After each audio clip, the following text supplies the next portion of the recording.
Good morning, everyone. My name is MightyStream. Today is September the 25th. I'm going to do your Just for Today in a meditation. I'm brought to you by Hope Through Navigation. This is our H.O.O.D Recovery Services. You can reach me at recoveryofhope21@gmail.com. Let's go ahead and get into our meditation.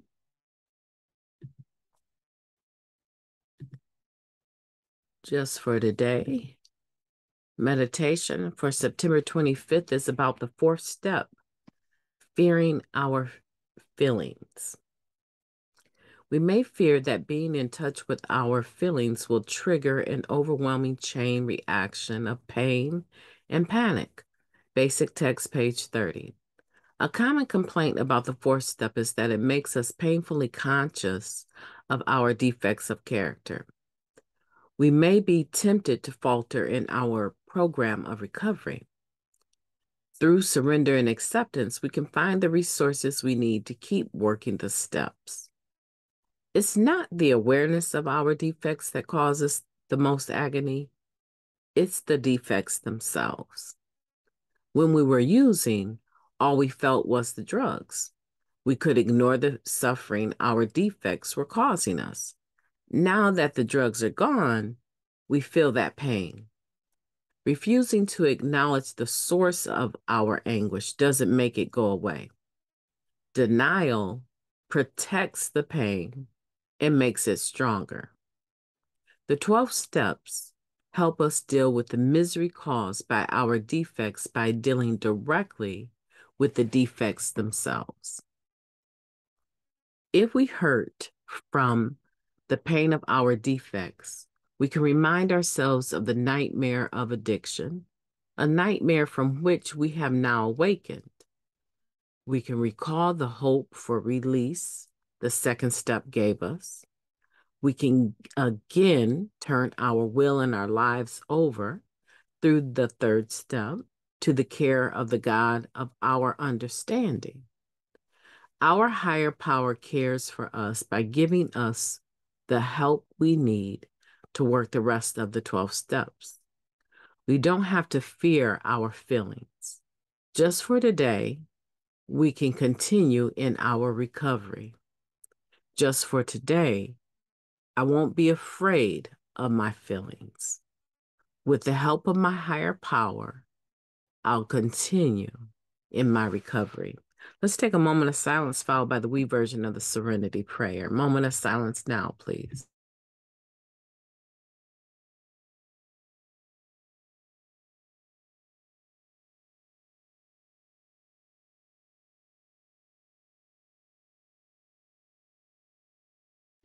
God, grant us the serenity to accept the things we cannot change, the courage to change the things that we can, and the wisdom to know the difference. Just for today, please and thank you. So how are you doing with this? Are you a person that you've been around recovery for a while and you continue to talk about your fourth step as though it's something current? You remember when you went through your fourth step. And maybe you did some other steps. Maybe you completed all the 12 steps with a sponsor. But how long has it been since you've cycled back through the steps? And do you need to? That's a common topic for debate among members is once you do the steps, do you continue to go back through them? Or is that spiritual awakening you had in the 12th step enough? Is that the only awakening you need to have? Well, most of us would say continue to go through them. But what if life isn't allowing you to have that type of relationship with a sponsor where you can even make the progress? Do you need another sponsor?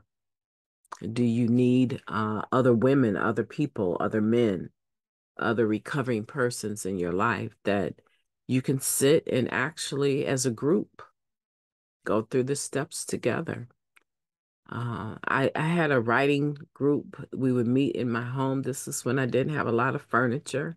I would lay down these beautiful white sheets, and people would show up with their little snacks that they wanted, and we would lay around on pillows and chit chat and drink coffee, and everyone would be writing on their steps. And we would have dialogues. We had plenty of dictionaries, and we would just have dialogues about the step work. And all of us had different sponsors, excuse me. We had different sponsors. So there wasn't this ideal that I was sponsoring any of them. I had maybe one or two sponsees that were there that I was working with, but some of these other ladies, they had different sponsors, and no one was upset about that. We just got together and did our step work. We had a step writing event, and it was beautiful. Maybe you need to start something like that. If you're thinking, well, I don't really have enough clean time to do something like that, they'll think I'm being arrogant or something. I don't think anyone's going to think anything. I think that if you want to get a few people together, and even if it's not at your home, you can rent hotel rooms and just have a day. Maybe a few people might stay over, but just have a day where everyone is sitting around in this suite in different areas, listening to music, laughing and talking, snacking, writing their steps. We need to make this fun again, especially coming through the pandemic. The pandemic has caused individuals to become more secluded, more isolated, less willing to interact. Even I have issues sometimes, depending on where I'm is supposed to be. It depends on where I'm invited to be, which reminds me I need to share today for a group that meets on Zoom at noon. Depending on where I'm supposed to be, I may be comfortable being in person or not. It just depends on the day. So I want you to think about that. And I want you to think about if you're a person that has never done a fourth step, why not? You've been around, you have a sponsor. Well, he wants me to read the book first and then we'll start the steps. Okay, do you have enough focus to just read the whole basic text? Or do you have a system of covering that with your sponsor? In the Mother Fellowship, the way they do it is you meet with your sponsor, you read together through the big book. Well, the basic text is full of information, and some of these words aren't easy to understand. And coming off of not getting high anymore, your senses may be waking up, but maybe your reading skills aren't there. Maybe they're not at the level of reading that the basic text is. Well, you can find the basic text. Yes, you can. Being read to you, probably even here on YouTube. Or you can order, probably CDs. However, if that's a requirement for you to go through the whole basic text by yourself reading it, is that very realistic? Are you a person that loves to read? Will you do it? Will you have the self-discipline to do that before you get to the steps? This is what I think. If you're a person and you have not started your step work, just start your step work. Find a sponsor, even if it's a temporary sponsor, and start your step work. Because much of the patterns that you've established over the years that lead you to using put you in a position where you're more likely to pick up the drug. You probably have an ideal of some of them, but they're definitely going to become more obvious in the fourth step. And that's what this Just for Today is talking about. That a common complaint about the fourth step is that it makes people painfully aware of their character defects.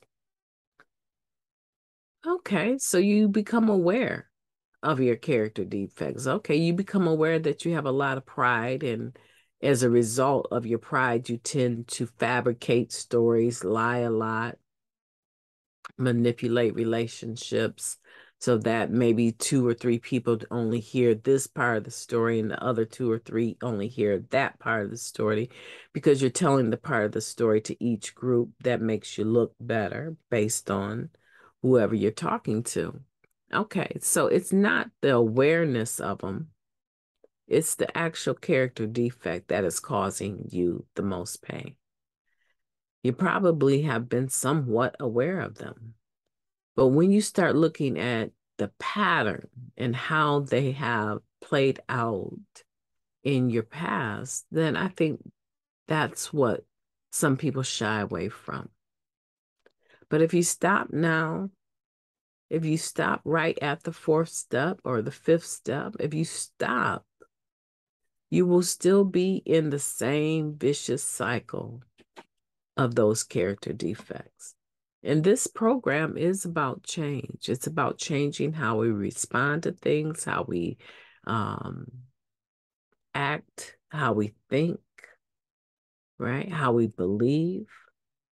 Some people don't think they will ever be anything more than what they are right now. And I just come to tell you that's not the case. You can pretty much do anything or be anything that you want to be. But I want to tell you, if it's worth having, it's going to take some work. And the change that you see, those lost dreams awaken and new possibilities arise that we talk about in the fellowship, right? That are part of our literature. They happen with those individuals that are willing to do the work. You're here, and what are you going to go back to use them for?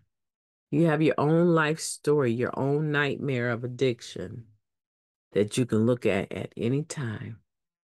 You probably have some pretty hefty consequences that you've already paid for your disease of addiction. Some of you have lost children, you've lost spouses, you've had loved ones that you've had to bury because of their deaths or overdoses in active addiction. Some people have track scars up and down their arms and will never feel comfortable wearing short sleeves again. Some people have hands that look like baseball mittens. And they might be able to buy clothes with pockets, but they will never be able to use those pockets. There's these subtle little consequences, right? Wreckage of our past that we actually have to, some of them we have to live with, but they don't have to have power over us. And today I want you to not fear your feelings. I want you to take your power back, and I want for you to begin to enjoy the beauty of recovery. And part of that is that a day at a time, you address those issues that need to be addressed and rejoice and enjoy the work that you've done in the other areas. We're not a doormat. We're not growling before anyone. We're not going to beat ourselves up anymore. We turn off the butt kicking machine. Can you do that for me? Can you turn off your butt kicking machine? Okay, you got wreckage from your past. Okay. And you may not ever be completely free of some of those prices. Maybe your children have had to grow up in the system because of your using, and they're going to be angry with you for a long time to come. Okay, but they're grown now, and you've changed now, and you can't parent grown people out of guilt. You can't parent little people out of guilt. If you've changed, you've done the work that you needed to do, you're trying to jump through the hoops that need to be jumped through to be able to get custody of them or to be able to see them. Suffice it to say, that's all that you really can change. The system is responsible for making those other decisions. And if it's too late, they've already grown up in the system and are angry. They don't want you to see their grandchildren. Start praying about it.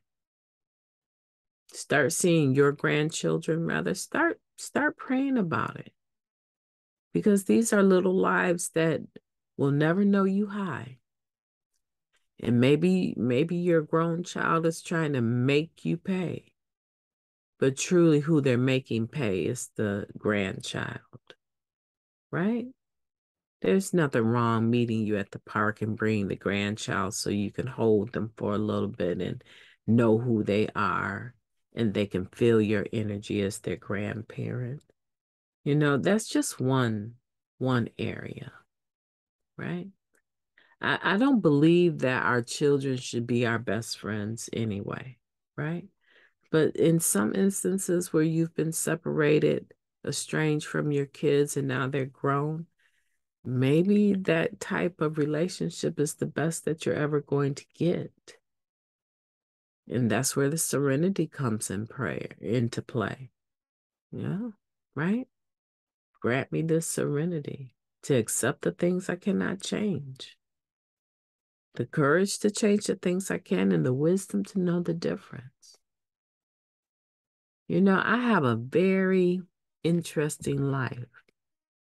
Right now, I'm in my beautiful office. It's mostly leopard and pink.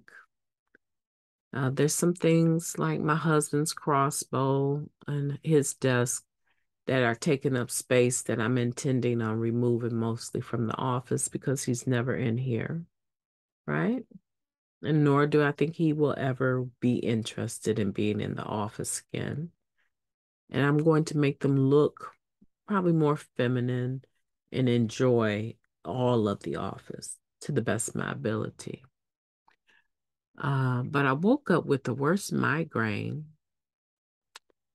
and I know it's from doing, 50, 60, sometimes more hours a week in the last few weeks, right? Because of a situation that needed to be handled. I needed to be present more often at work. So I know that my body is starting to talk to me about that level of input. But you know what? There's some things that I can change. You know, right now the lights, I don't have them on. I have candles on. And they smell so nice. And I'm just dialing everything down a little bit so that my eye sensitivity to the light, right? It's a small change, right? Wouldn't you agree? That's like kind of minute. It's a small change. That's something I can change.